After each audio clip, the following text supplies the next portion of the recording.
بسم اللہ الرحمن الرحیم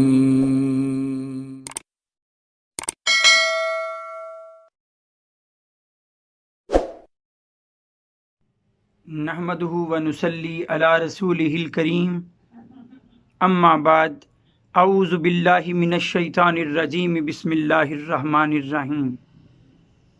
آج 15ویں پارے میں بہت اہم 2 صورتیں لے کر آپ کے سامنے موجود ہوں۔ آج کی 2 صورتیں 15ویں پارے میں، پہلے سورہ بنی اسرائیل جس کا دوسرا نام سورہ اسراء ہے، اور اس کے بعد سورہ کہف جو کہ پھر 16ویں پارے تک جو ہے وہ چلی جاتی ہے، 3 رکوع اس کے 16ویں پارے میں بھی ہیں۔ سب سے پہلے سورہ بنی اسرائیل کا ذکر کروں تو سورہ بنی اسرائیل جہاں شروع ہی ہوتی ہے، پہلی ہی آیت میں اللہ تعالیٰ نے اپنے نبی حضرت محمد صلی اللہ علیہ وآلہ وسلم کی معراج کا ذکر فرمایا ہے۔ آپ کو جو سیر کروائی گئی یہاں مسجد حرام سے مسجد اقصیٰ تک کی، اور پھر مسجد اقصیٰ سے آسمانوں کی سیر کروائی گئی، جنت جہنم دکھایا گیا، اس کے پہلے حصے یعنی زمینی معراج مسجد حرام سے مسجد اقصیٰ تک کا سفر، اس کا ذکر ہے۔ اللہ تعالیٰ پہلی آیت میں ہی فرماتے ہیں، سبحان الذی اسریٰ بعبدہ لیلا من المسجد الحرام الی المسجد الاقصی الذی بارکنا حولہ لنریہ من آیاتنا۔ بڑی بابرکت ہے وہ ذات جو راتوں رات اپنے بندے کو لے گئی مسجد حرام سے مسجد اقصیٰ، جس کے ماحول کو اللہ نے بابرکت بنایا ہے، اور اس لیے کہ ہم اپنے بندے کو اپنی نشانیاں دکھائیں۔ پہلے کبھی سائنس مانا ہی نہیں کرتی تھی کہ نبی کریم صلی اللہ علیہ وآلہ وسلم کو جسمانی معراج بھی ہوئی ہو۔ عروج یاد رکھیے، اسی سے لفظ بنا معراج، اونچائی کی طرف اٹھنا جانا۔ تو پھر کہیں 1905 کے بعد ایک سائنٹسٹ ان کے ہاں جو ہے وہ ابھرا، آئنسٹائن، اس نے نظریہ اضافت اسپیشل تھیوری آف ریلیٹیوٹی پیش کی، اور اس تھیوری کے تحت پھر سائنس آج مانتی ہے کہ نبی کریم صلی اللہ علیہ وسلم کا یہ معراج کا سفر ممکن ہے۔ علامہ اقبال بھی فرمایا کرتے تھے، سبق ملا ہے یہ معراج مصطفیٰ سے مجھے، کہ عالم بشریت کی زد میں ہے گردوں، یہ کائنات ابھی ناتمام ہے شاید، کہ آ رہی ہے دمادم صدائے کن فیکون۔ آگے بڑھوں تو رکوع نمبر 2 میں ایمان لانے والوں اور بے ایمان رہنے والوں کا طرز عمل بیان ہوا ہے۔ پھر اس کے بعد رکوع نمبر 3 میں ایک بہت خاص موضوع ہماری زندگیوں کے لیے، بلکہ اگر ہم معاشرتی زندگی کا، گھریلو زندگیوں کی بات کریں تو اس میں سب سے اہم بات، سب سے بڑی بات سنیے گا۔ اللہ تعالیٰ قرآن مجید میں اگر ہم ذکر کریں تو 3 رکوع کی پہلی اور دوسری آیت یعنی آیت نمبر 23 اور 24 میں اللہ تعالیٰ فرماتے ہیں، وَقَضَىٰ رَبُّكَ أَلَّا تَعْبُدُوا إِلَّا إِيَّاهُ وَبِالْوَالِدَيْنِ إِحْسَانًا اما یبلغن عندک الکبر احدهما او کلاهما فلا تقل لهما اف ولا تنهرهما وقل لهما قولا کریما واخفض لهما جناح الذل من الرحمة وقل رب ارحمهما كما ربياني صغيرا۔ جامع ترین احکامات سورہ بنی اسرائیل کی ان 2 آیات میں والدین کے حقوق پر۔ قرآن مجید میں کئی مقامات ایسے ہیں، کم از کم 4 سے 5 مقامات ایسے جہاں ایک ہی آیت میں اللہ نے اپنی ربوبیت، اپنی عبادت کے فوراً بعد اسی آیت میں والدین کی اطاعت اور حسن سلوک کا ذکر فرمایا ہے۔ ایک ربوبیت کبریٰ ہے، سب کا رب اللہ ہے، اور ایک پالنے والے والدین بھی ہیں، ربوبیت صغریٰ۔ اپنی ربوبیت کے بعد اللہ تعالیٰ جس کی اطاعت کا سب سے بڑھ کر حکم دیتا ہے نبی کریم صلی اللہ علیہ وآلہ وسلم کے بعد، وہ ہیں والدین۔ والدین کی اطاعت اس طرح ہو کہ ان کے کسی حکم پر کبھی اف، کبھی بیزاری کا اظہار نہ ہو۔ یاد تو کیجئے کبھی ہماری کسی خواہش پر انہوں نے کبھی بیزاری کا اظہار کیا تھا؟ پھر اللہ نے تعظیم سکھائی کہ بڑھاپے کو پہنچ جائیں تو یہ کہہ کے سکھا دیا کہ ادب و احترام کرنا بڑھاپے میں ان کی ضروریات کا خیال تمہاری ذمہ داری۔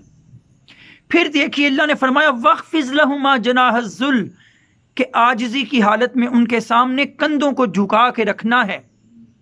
جب میں نے وہ حدیث پڑھی نا الجنت تحت اقدام الامہات کہ جنت ماؤں کے قدموں کے نیچے ہے، پھر مجھے سمجھ آئی اس آیت کی تفسیر کہ جب کندھے جھکے ہوں تو نظر قدموں میں ہی رہا کرتی ہے، کہ ماں باپ کے سامنے کبھی سینہ تان کر کبھی ان کی جو ہے وہ کہیں بات پر نہ نہیں کر دینی، اکڑنا نہیں ہے ان کے سامنے۔ اور اگر کہیں تم سے بچھڑ جائیں تو پھر دعا بھی کیا پیاری سکھائی کہ اللہ ان پر ایسے ہی مہربانی اور شفقت فرمانا جیسے انہوں نے بچپن میں مجھے پالا تھا۔ بچپن میں ہم کئی شرارتیں اٹکھیلیاں غلطیاں کر جاتے تھے، لیکن دوسرے ہی لمحے ڈانٹنے کے بعد بھی ہمیں اپنے سینے سے لگا لیتے تھے والدین۔ اے اللہ تو بھی ایسے ہی ان پر رحم فرمانا۔ پھر دیکھیے آگے بڑھوں تو اس سورہ مبارکہ میں خاص طور پر قرآن مجید کی تعظیم کا بہت ذکر ہے، دوسرے رکوع میں بھی، آگے جو ہے دیگر رکوعات میں مختلف جگہوں پر بھی۔ اللہ تعالیٰ خود فرماتے ہیں آیت نمبر 9 میں ان ھذا القرآن یہدی للتی ہی اقوم، یہ قرآن وہ رستہ دکھاتا ہے جو بالکل سیدھا ہے۔ کہیں آیت نمبر 82 میں اللہ فرماتے ہیں وَنُنَزِّلُ مِنَ الْقُرْآنِ مَا هُوَ شِفَاءٌ وَرَحْمَةٌ لِّلْمُؤْمِنِينَ، ہم نے قرآن میں ایسے احکامات نازل فرما دیے جو ایمان والوں کے دلوں کے لیے شفا بھی ہیں اور رحمت بھی ہیں۔ کبھی اللہ تعالیٰ فرماتے ہیں آیت نمبر جو ہے 88 میں وَلَقَدْ صَرَّفْنَا لِلنَّاسِ فِي هَذَا الْقُرْآنَ مِنْ كُلِّ مَثَلٍ، ہم نے انسانوں کے لیے اس قرآن میں ہر مثال بیان فرما دی ہے۔ پھر اللہ تعالیٰ فرماتے ہیں کل ان اجتمعت الانس والجن علی ان یاتوا بمثل هذا القرآن لا یاتون بمثله ولو کان بعضهم لبعض ظہیرا، چاہے یہ جن و انسان سب مل کر ایک دوسرے کے مددگار بھی بن جائیں، قرآن جیسی کوئی ایک صورت نہیں بنا سکتے۔ جو پھر ان پر ایمان لے آتا ہے ان کے لیے بشارت ہے جنتوں کی، اور جو راہ سے ہٹ جاتا ہے پھر اس کے لیے عذاب کی وعید سنائی جاتی ہے۔ ہمیں بھی وہی سیدھا رستہ اپنانا ہے جو اللہ نے اپنے قرآن کے ذریعے اپنے نبی کے ذریعے ہمیں سکھایا ہے۔ پھر آگے بڑھیے تو ہم دیکھتے ہیں کہ رکوع نمبر 9 میں سورہ بنی اسرائیل کے نماز کے اوقات بھی بیان ہوئے۔ رکوع نمبر 9 کی پہلی ہی آیت میں یعنی آیت نمبر 78 میں اللہ تعالیٰ فرماتے ہیں 78 میں اقم الصلاۃ لدلوک الشمس الی غسق اللیل وقرآن الفجر ان قرآن الفجر کان مشہودا، کہ دن میں سورج کے مختلف پہروں میں نماز پڑھا کرو رات کے ڈھل جانے تک۔ اب دن میں 4 پہر ہیں، رات میں 4 پہر ہیں۔ دن کے 4 پہروں میں نمازیں دیکھیے، پہلا پہر سورج کے طلوع ہونے پر، وہ اللہ نے خود واضح فرما دیا کہ طلوع ہوتے وقت نہیں، قرآن الفجر، فجر کے وقت طلوع ہونے سے پہلے نماز پڑھنا ہے۔ دوسرا پہر جسے ہم کہتے ہی 2 پہر ہیں، دوپہر کا وقت ظہر کی نماز، سہ پہر تیسرا پہر عصر کی نماز، اور غروب آفتاب کے بعد مغرب کی نماز، اور پھر رات کے ڈھل جانے پر نماز رکھی گئی عشاء کی۔ تو اللہ تعالیٰ نے اشارتاً یہاں نماز کے اوقات کا، ان کے وقتوں کا کس کس وقت پر ادا ہونا چاہیے ذکر فرمایا ہے۔ اگر ہم آگے دیکھیں تو اللہ تعالیٰ نے اس کے آخری حصے میں بنی اسرائیل کا ذکر فرما کے ہمیں نصیحت کی ہے کہ ہمیں اللہ کے عبادت گزار بندے بننا ہے، چاہے ہم بآواز بلند اللہ کی عبادت کریں، چاہے دل میں چپ کے اس کا ذکر کریں، چاہے رحمان کہہ کے پکاریں، چاہے اللہ کا نام لے کے پکاریں، ایک ہی ذات ہے وہ۔ تو اس کا ذکر کرنے، اس کی عبادت کرنے کا بیان بھی سورہ مبارکہ کے آخر میں موجود ہے۔ آگے بڑھتے ہیں سورہ کہف کی طرف۔ تو سورہ کہف جو ہے، کہف کہتے ہیں غار کو۔ یہاں اصل میں 3 سوالات کیے تھے قریش مکہ جو ہے یہودیوں کے پاس گئے، ان سے کچھ پوچھ کر آ کے 3 سوالات نبی کریم صلی اللہ علیہ وسلم سے کیے، تو ان کے جواب میں یہ سورہ مبارکہ نازل ہوئی تھی۔ انہوں نے پوچھا تھا کہ غار والوں کا کیا قصہ ہے، پوچھا تھا کہ روح سے کیا مراد ہے، پوچھا تھا کہ ذوالقرنین بادشاہ کے بارے میں کیا جانتے ہو۔ 2 باتوں کا جواب اس صورت میں ہے۔ ابتدا میں ہی سورہ کہف میں اصحاب کہف کا ذکر ہے اور پھر ذوالقرنین بادشاہ کا بھی آخری حصے میں سورہ مبارکہ میں ذکر، لیکن روح جو ہے یسألونک عن الروح، یہ ذکر سورہ بنی اسرائیل میں ہے۔ 3 خاص واقعات ایک ترتیب میں بیان ہوئے ہیں، اور کسی دن انشاءاللہ پھر آئندہ آنے والے دنوں میں کبھی میں بیان کروں گا اصحاب کہف کا واقعہ بھی، حضرت موسیٰ علیہ السلام کی مچھلی کا واقعہ بھی کہ جب ان کی ملاقات خضر سے جو ہے وہ ہوئی، اور پھر ذوالقرنین کا تفصیلی ذکر بھی آپ کے سامنے کروں گا اور بیان کروں گا کہ اس کے اندر ہمارے لیے کیا کیا سبق چھپے ہیں۔ آج یہ جان لیتے ہیں کہ اس سورہ کہف کی فضیلت کیا ہے۔ نبی کریم صلی اللہ علیہ وآلہ وسلم نے فرمایا، جو جمعے کے دن اس سورہ مبارکہ کی تلاوت کرتا ہے، اللہ تعالیٰ اس کے لیے ایک ایسا نور جو ہے پیدا فرما دیتا ہے جو اگلے جمعے تک اس کی پھر حفاظت کرتا ہے۔ نبی کریم صلی اللہ علیہ وسلم نے فرمایا، جو اس سورت کی کثرت سے تلاوت کرتے ہیں وہ دجال کے فتنے سے محفوظ رہیں گے۔ ایک حدیث کا مفہوم ہے، نبی کریم صلی اللہ علیہ وسلم نے فرمایا، اس سورت کو کثرت سے پڑھنے والے کے دل پر اللہ سکون اور برکت نازل فرما دیتا ہے۔ آگے بڑھوں، سورہ کہف میں یہ بھی ہمیں جو ہے وہ ملے گا ذکر کہ کن لوگوں کے ساتھ ہمیں اٹھنا بیٹھنا چاہیے، کون سے لوگ ہیں جن کی صحبت ہم اختیار کریں گے تو پھر ہم نیکی کے رستے پر رہیں گے، اور کون سے لوگ ایسے ہیں کہ اگر ان کی صحبت میں بیٹھ گئے تو پھر راہ سے ہٹ جائیں گے۔ یاد رکھیے گا، انگریزی کا بھی وہ محاورہ ہے کہ کہا جاتا ہے a man is known by the company he keeps، انسان اپنی صحبت سے پہچانا جاتا ہے۔ اللہ ہمیں جو نصیحت فرماتے ہیں کیسے لوگوں کی صحبت میں ہمیں بیٹھنا ہے، کیسے لوگوں کی ہم نشینی ہمیں اختیار کرنا ہے۔